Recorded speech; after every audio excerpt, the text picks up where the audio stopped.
आज वाले वीडियो में हम आपके लिए लेकर के आए हैं फंक्शंस ऑफ ऑपरेटिंग सिस्टम। इससे पहले वाले वीडियो में हमने आपको बताया था ऑपरेटिंग सिस्टम क्या होता है, उसकी इंपॉर्टेंस क्या होती है एंड बूट प्रोसेस क्या होता है। ठीक है, अगर अभी तक आपने वीडियोस नहीं देखे हैं तो उनके लिंक आपको डिस्क्रिप्शन बॉक्स में मिल जाएंगे। तो इस वाले वीडियो में हम जानने वाले हैं कि एक ऑपरेटिंग सिस्टम के क्या क्या फंक्शंस होते हैं। कंप्यूटर की अगर बात करें, यानी कि हार्डवेयर सॉफ्टवेयर सब कुछ कंबाइन मिला करके जो कंप्यूटर जिसको हम बोलते हैं, उसके अंदर ऑपरेटिंग सिस्टम के क्या क्या फंक्शंस होते हैं। तो अब हम उसके बारे में शुरू करते हैं। ठीक है, बेसिकली अगर हम देखें तो एक ऑपरेटिंग सिस्टम के अंदर कंप्यूटर जो है मेजर जो अगर इसके सारे टास्क और फंक्शंस को बातें हैं तो मेन जो है ये 5 काम करता है। एक तो डिवाइस मैनेजमेंट, यानी किसी भी तरह की डिवाइस से जो इसे अटैच की गई है, ठीक है, चाहे वो इनपुट हो या आउटपुट डिवाइस हो, उनका मैनेजमेंट। फिर आता है प्रोसेस मैनेजमेंट। अब प्रोसेस क्या होता है, देखिए कोई भी काम, हम जो भी किसी भी तरह का एग्जीक्यूशन अगर कंप्यूटर में कर रहे हैं तो वो प्रोसेस कहलाता है।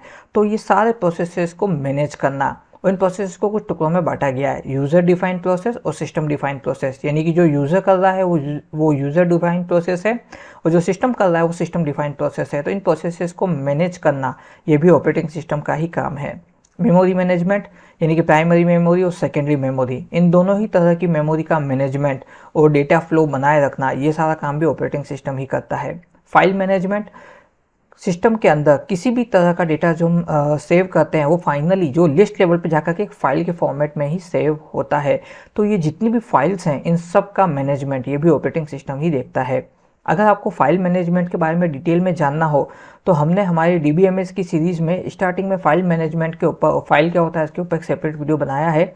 आप चाहें तो हमारे DBMS की प्लेलिस्ट में से वो वीडियो आप देख सकते हैं, उसका लिंक भी आपको नीचे डिस्क्रिप्शन बॉक्स में अवेलेबल हो जाएगा। अब बात करते हैं जॉब अकाउंटिंग की। जॉब का मतलब होता है किसी भी तरह का टास्क जो कि ऑपरेटिंग सिस्टम कर रहा है वो जॉब कहलाता है। ठीक है, जैसे कि सपोज अगर हमने कंप्यूटर के अंदर कोई सॉन्ग प्ले किया है सुनने के लिए, ठीक है, तो ये सॉन्ग हमें कंटिन्यूटी में सुनाई देगा, लेकिन कंप्यूटर जो है इसे छोटे छोटे पार्ट्स में जो है एग्जीक्यूशन के लिए CPU के पास भेजता है। तो ये जो छोटे छोटे पार्ट्स जो जा रहे हैं CPU के पास एग्जीक्यूशन के लिए, इन्हीं को जॉब बोला जाता है। तो इन सारी जॉब का मैनेजमेंट जो है वो भी ऑपरेटिंग सिस्टम ही देखता है। तो अगर आप बात करें तो ऑपरेटिंग सिस्टम के बारे में एक बार मैं शॉर्ट में बता देता हूं। एक ऑपरेटिंग सिस्टम जो है वो यूज़र और कंप्यूटर हार्डवेयर के बीच में एक कम्युनिकेशन ब्रिज की तरह काम करता है। ठीक है, अब देखिए यहाँ पे मैंने हार्डवेयर लिखा है मेनली, लेकिन जितने भी तरह के सॉफ्टवेयर जो कंप्यूटर में इंस्टॉल है उनके साथ भी यूज़र अगर इंटरेक्ट करना चाहता है तो उसके लिए भी ऑपरेटिंग सिस्टम ही काम में आएगा।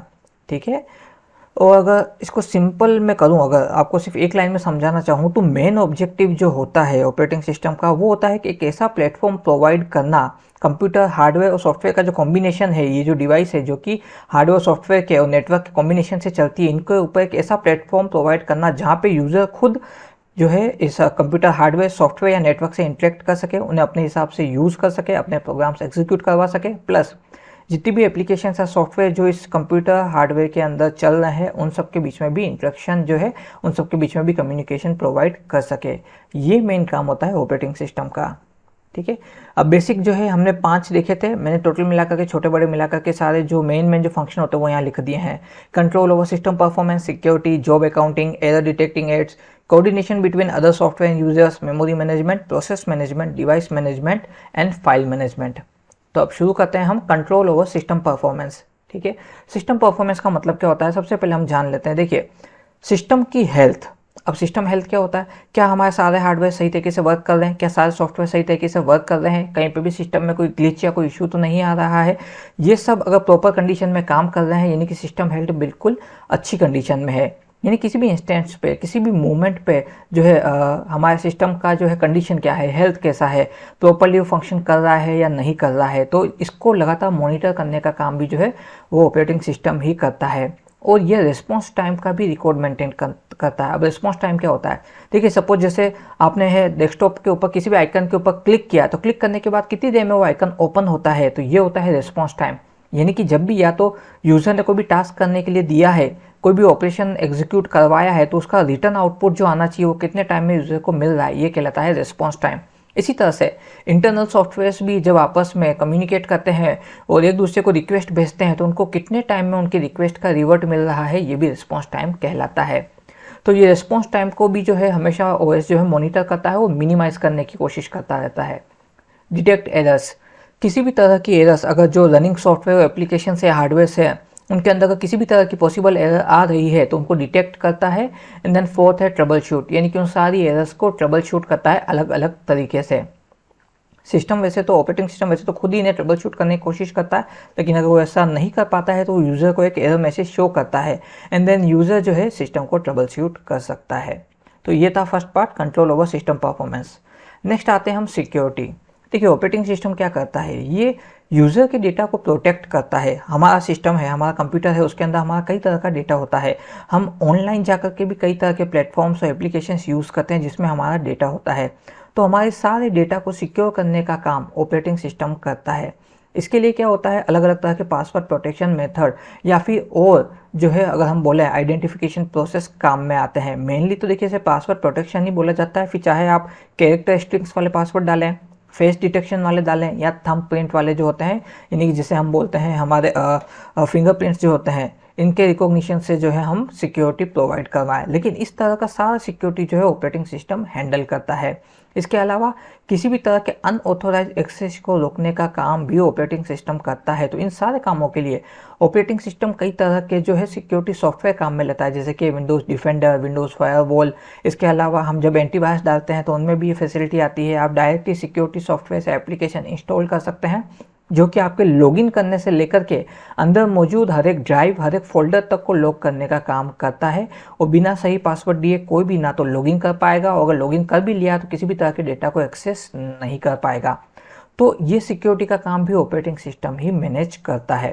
ठीक है, आप बोलोगे सर हमने तो एप्लीकेशन या सॉफ्टवेयर इंस्टॉल किया तो ऑपरेटिंग सिस्टम कैसे?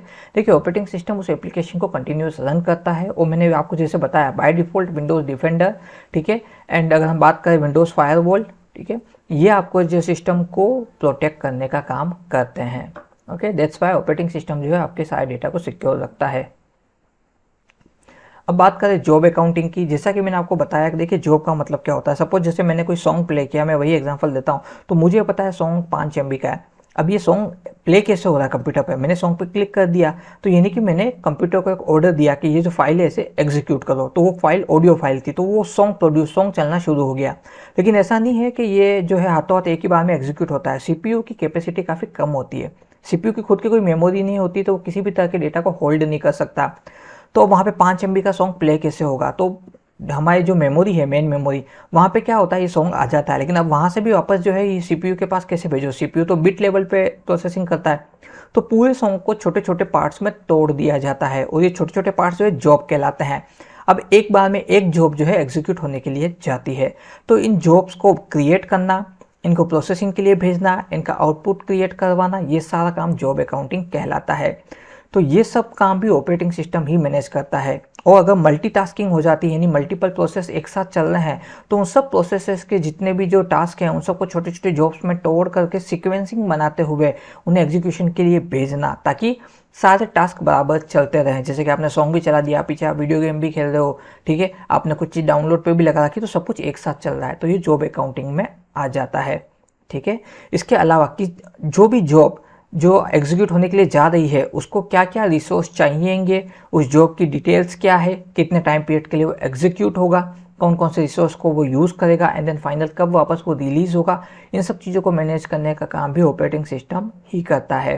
ठीक है, इसके अलावा कोई काम जैसे लगातार हो, जिससे सिस्टम खुद के रूटीन चेक लगातार करता रहता है, तो उसे पता है कि जो रूटीन चेक वाला प्रोसेस है, इसके जितने भी जो टास्क परफॉर्म होंगे छोटे छोटे जॉब्स के रूप में सेपरेट होकर के, इनमें से हर एक जॉब को कितना टाइम लगेगा, ठीक है, वो कौन कौन से रिसोर्स यूज़ करेगा, क्योंकि वो रोज हो रहा है उसके साथ में सिस्टम के साथ, तो वो उनका रिकॉर्ड बना लेता है। यानी ऐसे प्रोसेस जो रूटीन बेसिस पे बार बार दोहराए जा रहे हैं, तो ऑपरेटिंग सिस्टम उनका एक सेपरेट रिकॉर्ड बना देता है कि इसमें इतनी जॉब्स बनेगी, ये जॉब्स इतने इतने टाइम पीरियड के लिए एग्जीक्यूट होगी और ये रिसोर्सेज यूज़ करेगी। तो जैसे ही वही जॉब अगर वापस एग्जीक्यूट होने के लिए आ जाती है, तो ऑपरेटिंग सिस्टम क्या करता है, उसके लिए जो उसने अलग से प्रोसेसर बनाया था उसी को स्टार्ट कर देता है। ये बिल्कुल एक इस तरह से हो गया कि हम कैलकुलेशन करने के लिए अलग से हम जो है कैलकुलेटर काम में लेते हैं, तो ये बिल्कुल वैसा ही प्रोसेस आपका हो जाता है। ठीक है, नेक्स्ट की बात करते हैं error detecting aids. Error detecting aids का मतलब यहाँ पे ये हो गया, एक्चुअली वो एडवर्टाइजमेंट वाला एड नहीं है। एड का यहाँ पे मतलब हो गया ऐसे प्रोसेसर या ऐसे प्रोसेस या फिर ऐसी एप्लीकेशन जो कि एरर को डिटेक्ट करने का काम करती हैं। ठीक है, ओएस कंटिन्यूअसली सिस्टम को मॉनिटर करता रहता है, यहाँ तक कि ऑफ कंडीशन में भी, यानी कि जब हम शट डाउन कर देते हैं तब भी बायोस जो है लगातार रन करता रहता है, और जब भी हम सिस्टम को वापस स्टार्ट करते हैं तो बायोस पूरे कंप्यूटर को मॉनिटर करता है और किसी भी तरह की पॉसिबल एरर को डिटेक्ट करने की जो है कोशिश करता रहता है, ताकि कंप्यूटर के अंदर किसी भी तरह की मॉल फंक्शनिंग ना हो पाए। Now what is mall functioning? किसी भी तरह का हार्डवेयर या किसी भी तरह का सॉफ्टवेयर है, इनका जो डिजायर्ड प्रोसेसिंग होना चाहिए और जो डिजायर्ड आउटपुट आना चाहिए, जो इनकी फंक्शनिंग है वो प्रॉपर होनी चाहिए, अगर वो फंक्शनिंग नहीं हो रही है, किसी भी तरह की एरर आ रही है, तो इसको बोलते हैं माल फंक्शनिंग। ठीक है, तो ये चीज़ नहीं होनी चाहिए। तो इसके लिए ऑपरेटिंग सिस्टम के अंदर खुद इनबिल्ट एप्लीकेशंस आती है, सॉफ्टवेयर आते हैं। ठीक है, देखिए ऑपरेटिंग सिस्टम कोई खुद एक बहुत बड़ा सॉफ्टवेयर नहीं है, बल्कि बहुत सारे छोटे छोटे सॉफ्टवेयर्स को मिला करके बनाया गया एक एम्बेडेड सॉफ्टवेयर है, जो कि हर तरह के काम करता है। एक ऑपरेटिंग सिस्टम को इस तरह से बनाया जाता है कि वो कंप्यूटर के हर एक प्रैक्टिकली पॉसिबल टास्क को हैंडल करे और परफॉर्म कर सके। ठीक है, तो यहाँ पे एरर डिटेक्शन के लिए इस तरह के छोटे सॉफ्टवेयर जो है ऑपरेटिंग सिस्टम के अंदर इनबिल्ट किए जाते हैं, जो कि हर तरह के हार्डवेयर सॉफ्टवेयर को लगातार मॉनिटर करते हैं एंड देन किसी भी तरह के मेल फंक्शन को रोकने की कोशिश करते हैं और एरर्स को डिटेक्ट करके या तो खुद रिमूव करते हैं या फिर यूजर को एरर मैसेज शो करते हैं, ताकि यूजर जो है एरर को डिटेक्ट कर सके, दूर कर सके। अब बात करते हैं coordination between other software and user. देखिए, सबसे पहले तो बात कर लेते हैं सिस्टम एंड यूजर के बीच की। अगर ऑपरेटिंग सिस्टम नहीं होगा तो हम कंप्यूटर से कम्युनिकेट नहीं कर सकते, मतलब कर सकते हैं बट वो काफ़ी टिपिकल प्रोसेस हो जाएगा। अगर आप लोगों ने डोज ऑपरेटिंग सिस्टम पे काम किया है तो वहाँ पे आपको कमांड्स देने पड़ते थे, क्योंकि आपके पास में कोई जो है GUI बेस्ड ऑपरेटिंग सिस्टम नहीं होता था। अगर मैं बात करूँ कि मैं डोज भी हटा दूँ, ठीक है, तो आप सिस्टम से कम्युनिकेट कैसे करोगे? अगर आप कमांड ही नहीं दे पा रहे हो तो आप अपना टास्क परफॉर्म कैसे करवाओगे? यानी कुल मिला के कंप्यूटर जो है हार्डवेयर सॉफ्टवेयर का मिक्सअप कॉम्बिनेशन है, इसको यूज़ करने के लिए यूज़र को एक प्लेटफॉर्म चाहिए। तो ये प्लेटफॉर्म कौन देता है? ये प्लेटफॉर्म देता है ऑपरेटिंग सिस्टम। ठीक है, एंड साथ के साथ जितने भी सॉफ्टवेयर और एप्लीकेशंस ऑलरेडी इनबिल्ट इंस्टॉल हैं कंप्यूटर के अंदर, वो भी आपस में कम्युनिकेट करते हैं। तो इन सब के बीच में भी कोऑर्डिनेशन बनाए रखने का काम जो है वो ऑपरेटिंग सिस्टम करता है। ठीक है, देखिए कम्युनिकेशन एंड कोऑर्डिनेशन दोनों में थोड़ा सा डिफरेंस है। कम्युनिकेशन एक दूसरे को रिक्वेस्ट भेजना और रिक्वेस्ट के अकॉर्डिंग आउटपुट रिसीव करना। कोऑर्डिनेशन एक दूसरे के साथ मिलकर काम करना, क्योंकि कंप्यूटर के अंदर बहुत सारी छोटी छोटी हार्डवेयर डिवाइसेस लगी होती है, एप्लीकेशन सॉफ्टवेयर होते हैं, ये एक दूसरे के साथ मिलकर काम करते हैं। ठीक है, किसी एक का आउटपुट किसी दूसरे के लिए इनपुट होता है। तो यहाँ पे कोऑर्डिनेशन बहुत ज़्यादा जरूरी हो जाता है ताकि कंप्यूटर प्रॉपरली फंक्शन कर सके। तो जैसे हम बात करें इंटरप्रीटर्स की, कंपाइलर्स की, असेंबलर्स की, या जितने भी सॉफ्टवेयर हैं, इन सब के बीच में कोऑर्डिनेशन एस्टेब्लिश करने का काम भी आपको ऑपरेटिंग सिस्टम ही करता है। इसके अलावा किसी भी यूज़र को या किसी भी प्रोसेसर को अगर कोई भी रिसोर्स चाहिए तो उन्हें असाइन करने का काम एंड देन वापस उन्हें जो है रीलोकेट करने का काम, ये सब कुछ भी ऑपरेटिंग सिस्टम ही करता है। तो कुल मिलाकर के चाहे यूज़र एंड कंप्यूटर हो, चाहे other software application and hardware हो, इन सब के बीच में कोऑर्डिनेशन बनाए रखने का काम भी ऑपरेटिंग सिस्टम ही करता है। अब बात करते हैं मेमोरी मैनेजमेंट। देखिए कंप्यूटर में दो तरह की मेमोरी होती है, primary and secondary memory. Secondary memory होता है हमारा हार्ड डिस्क या फिर SSD जो आज के टाइम में लगती है, सॉलिड स्टेट ड्राइव। और अगर मेन मेमोरी की बात करें, जो कि एक्चुअली में कंप्यूटर की मेमोरी कंसिडर करी जाती है, वो कहलाती है प्राइमरी मेमोरी, और इसको हम बोल सकते हैं RAM, random access memory. Cache memory, virtual memory, flash memory, ये सब इसी मेन मेमोरी से निकले हुए जो है एग्जाम्पल्स हैं। अगर आप मेमोरी के बारे में ज़्यादा जानना चाहते हैं तो हमारी जो फंडामेंटल्स ऑफ कंप्यूटर वाली सीरीज़ है, उसके अंदर हमने मेमोरी के ऊपर अलग से एक पूरा वीडियो बनाया है। उसका लिंक आपको नीचे डिस्क्रिप्शन बॉक्स में जो है फंडामेंटल्स ऑफ कंप्यूटर की प्लेलिस्ट में से मिल जाएगा। तो पॉइंट पे लौट आते हैं कि चाहे प्राइमरी मेमोरी हो या सेकेंडरी मेमोरी हो, दोनों को ही मैनेज करने का काम भी ऑपरेटिंग सिस्टम करता है।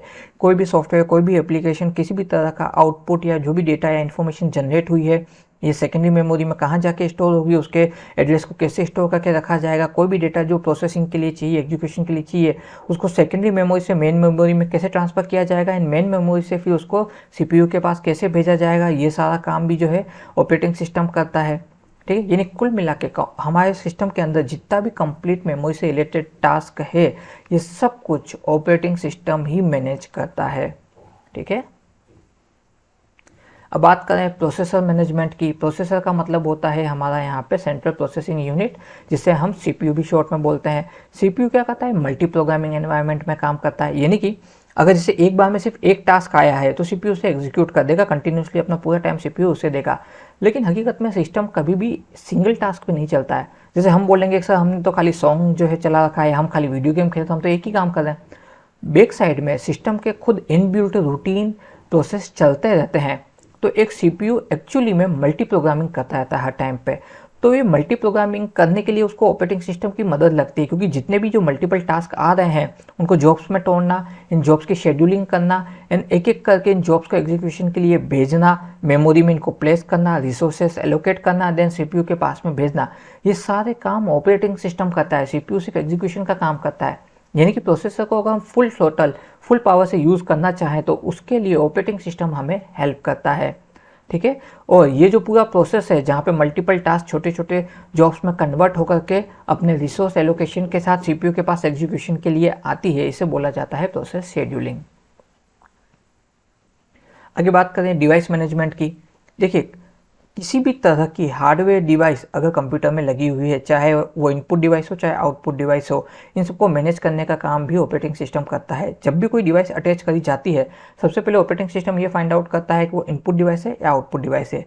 देन उसके बाद में ऑपरेटिंग सिस्टम उसके ड्राइवर्स को जो है, अगर वो ऑलरेडी उस डिवाइस के अंदर है तो उनसे कम्युनिकेट करके उन ड्राइवर को इंस्टॉल कर लेगा, एंड देन उसके बाद में ड्राइवर इंस्टॉल होने के बाद में ऑपरेटिंग सिस्टम जो है उस डिवाइस को हमारे कंप्यूटर का ही पार्ट बना देगा। तो सिस्टम को ऐसा लगेगा कि भाई अब ये हार्डवेयर जो है ये कोई सेपरेट या न्यू हार्डवेयर नहीं बल्कि ये सिस्टम का ही पार्ट है। एंड देन उस हार्डवेयर डिवाइस से कैसे काम लेना है, कैसे वो किस तरह के टास्क परफॉर्म कर सकता है। ठीक है, जैसे कि अगर प्रिंटर अटैच किया तो वो सिर्फ डॉक्यूमेंट प्रिंट कर सकता है ना, वहाँ से हम इनपुट तो नहीं दे सकते। अगर कीबोर्ड अटैच किया है तो वहाँ से हम इनपुट दे सकते, कोई आउटपुट रिसीव नहीं होगा। तो यानी कि किसी भी तरह की डिवाइस जो अटैच की गई है वो क्या टास्क परफॉर्म करती है, किस तरह के वो जो है ऑपरेशंस परफॉर्म करती है, उन ऑपरेशंस को ही परफॉर्म करवाता है ऑपरेटिंग सिस्टम। ठीक है, और जितनी भी डिवाइसेस अटैच है, कब किस डिवाइस का यूज़ किया जाएगा, कब किस डिवाइस को परमिशन देनी है, कितने टाइम के लिए कोई भी डिवाइस सिस्टम को एक्सेस करेगी, ये सब कुछ मैनेज करने का काम भी ऑपरेटिंग सिस्टम करता है। एंड कंप्यूटर के अंदर मल्टीपल प्रोसेस चलते रहते हैं, तो किस प्रोसेस को कौन सा डिवाइस कब एलोकेट होगा, कब डिलोकेट होगा, ये सब कुछ भी जो है ऑपरेटिंग सिस्टम ही मैनेज करता है। ठीक है, फाइल मैनेजमेंट, हमारा जितना भी डेटा, जितनी भी इंफॉर्मेशन जो कंप्यूटर में स्टोर है, लिस्ट लेवल पे जाकर के ये छोटे छोटे फाइल्स में टूट जाती है, और ये छोटी छोटी फाइल्स जो होती है इन्हीं के फॉर्मेट में सारा डेटा स्टोर होता है। हम ये मानते हैं कि हमारी एक 2 GB की मूवी जो है वो एक साथ सेव हुई है, हमें एक साथ वो दिख रही है, वो सेव एक जगह नहीं हुई है, वो उसके छोटे छोटे पार्ट्स अलग अलग जगह सेव हुए हैं। तो उन सारे फाइल्स को कहाँ कहाँ सेव किया गया, उनको लिंक कैसे करना है, लोड कैसे करना है, ये सारी इन्फॉर्मेशन जो है फाइल मैनेजमेंट के थ्रू कंट्रोल होती है। लेकिन इस फाइल मैनेजमेंट को कंट्रोल कौन करता है? Operating system. वो ये देखता है किस किस तरह की फाइल्स बन रही हैं, वो सिस्टम फाइल्स हैं, वो यूज़र डिफाइंड फाइल्स हैं, वो मीडिया फाइल्स हैं, वो नेटवर्क फाइल्स हैं, या फिर वो जो है स्टोरेज फाइल्स है, या फिर वो सेटअप फाइल्स है, वो किस तरह की फाइल्स है, कहाँ कहाँ सेव हो रही है, उनको वापस मेमोरी कैसे एलोकेट करना, उनको रिलोकेट कैसे करवाना है, उनको प्रोसेस स्क्रॉल कैसे करना है, सिस्टम के थ्रू उनको एग्जीक्यूट कैसे करवाना है, ये सारा मैनेजमेंट ऑपरेटिंग सिस्टम ही करता है। ठीक है, और अगर हम बात करें तो छोटी छोटी फाइल्स जब एक ग्रुप में इकट्ठी होती है तो उनको डायरेक्टरी बोला जाता है। एक डायरेक्टरी के अंदर आपको मल्टीपल फाइल्स देखने को मिलेगी। हो सकता है ये फाइल्स एक ही एप्लीकेशन से बिलोंग करती हो। सपोज जैसे मैंने मूवी डाउनलोड करके सिस्टम में सेव कर दी, तो वो छोटी छोटी फाइल्स में टूट गई। अब ये सारी फाइल्स जो हैं ये एक ही डायरेक्टरी में चली गई, यानी कि हार्ड डिस्क में अलग अलग जगह गई है, लेकिन उन सब के लिंक एक साथ एक डायरेक्टरी में मुझे दिख रहे हैं। तो यहाँ पे ये यूनिक फाइल या फिर कॉमन फाइल डायरेक्टरी हो गई। लेकिन कुछ डायरेक्टरीज ऐसी होती हैं जिनके अंदर अलग अलग तरह की फाइल्स के लिंक दिए हुए होते हैं। तो इस तरह से ये डायरेक्टरीज जो होती है फाइल्स को कंट्रोल करने का या मैनेज करने का काम करती हैं। डायरेक्टरीज के अंदर आपको सब डायरेक्टरीज या फिर और अदर डायरेक्टरीज या फिर फाइल्स देखने को मिल जाएगी। तो ये प्रोसेस कहलाता है फाइल मैनेजमेंट, जिसे ऑपरेटिंग सिस्टम कंट्रोल करता है। तो ये वीडियो था about functions of operating system in a computer. ठीक है, मैं उम्मीद करता हूँ ये वीडियो आपको अच्छे से समझ में आ गया होगा। अगर फिर भी अभी भी आपके मन में कोई भी डाउट या क्वेरी है या कोई सजेशन या फीडबैक है तो हमें कमेंट बॉक्स में लिख करके बताएं। हमारे इस वीडियो को लाइक कीजिए और चैनल को सब्सक्राइब कीजिए, ताकि इसी तरह के वीडियो की नोटिफिकेशन आपको आगे भी मिलते रहेंगे। इस वीडियो के नोट्स आपको नीचे डिस्क्रिप्शन बॉक्स में अवेलेबल हो जाएंगे। हमने अभी तक जितने भी वीडियोज़ बनाए हैं उनके लिंक और उनके नोट्स के लिंक डिस्क्रिप्शन बॉक्स में अवेलेबल हैं। द क्रेजी प्रोग्रामर्स की तरफ से आज के लिए बस इतना ही।